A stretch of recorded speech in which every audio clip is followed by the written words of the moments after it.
नंदलाल की आंगन आजन बाजन बाजे हैं। कौशल्या के भेल नंदलाल की आंगन आजन बाजन बाजे हैं।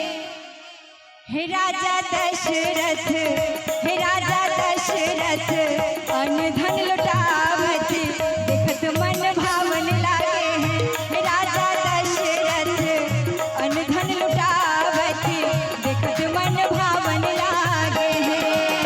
कौशल्या के गोदी भेल लाल की आंगन आजन बाजन बाजे हैं। कौशल्या के भेल गोदी लाल की आंगन आजन बाजन बाजे हैं। हे राजा दशरथ, हे राजा दशरथ, अन्न धन लुटावत देखत मन भावन लागे हैं। हे राजा दशरथ, अन्न धन लुटावत देखत मन भावन लागे हैं।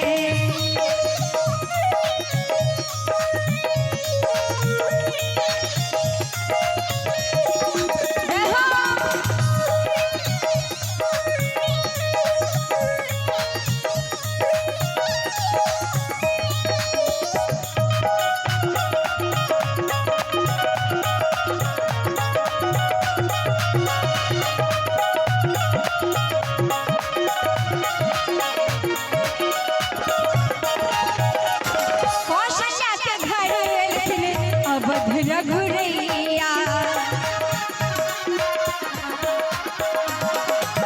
कौशल्या के घर एलखिन आजू रघुरैया। धन धन भेल आज अवध नगरिया। धन धन भेल आज लक्ष्मीपुर नगरिया। सब देवी देवता मगन भय फूल बरसावत है।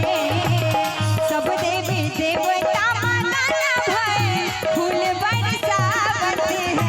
हे राजा दशरथ, हे राजा दशरथ, अन्न धन लुटावत देखत मन भावन लागे हैं। हे राजा दशरथ, अन्न धन लुटावत देखत मन भावन लागे हैं।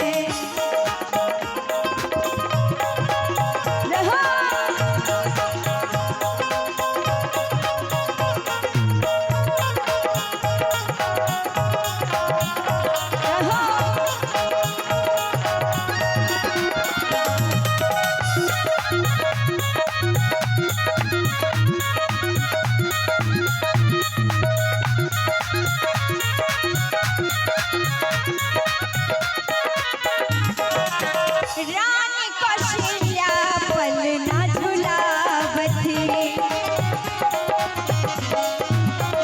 हाँ, रानी कौशल्या पलना झुलावती। सुर नर मुनि सबकी रथ गावत। सुर नर मुनि सबकी रथ गावत। देख देख नयन जुड़ाए आजो सब आनंद गावे हैं। देख देख नयन जुड़ावे आजो सब आनंद गावे हैं। अहिना बधाई होइ छै।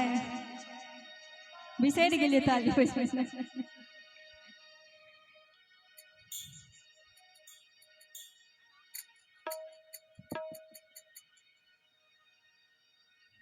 सब आनंद आजो भेल आजो मंगल गावत है। कनिक बेर ताली बजा दे हम सब बेटे। हे राजा दशरथ, हे राजा दशरथ, अन्न धन लुटावत देखत मन भावन लागे। हे राजा दशरथ, अन्न धन लुटावत देखत मन भावन लागे। कौशल्या के भेल नंदलाल की आंगन आजन बाजन बाजे हैं। कौशल्या के भेल नंदलाल की आंगन आजन बाजन बाजे हैं। हे राजा दशरथ, हे राजा दशरथ, अन्न धन लुटावत देखत मन भावन लागे। हे राजा दशरथ, अन्न धन लुटावत देखत मन भावन लागे।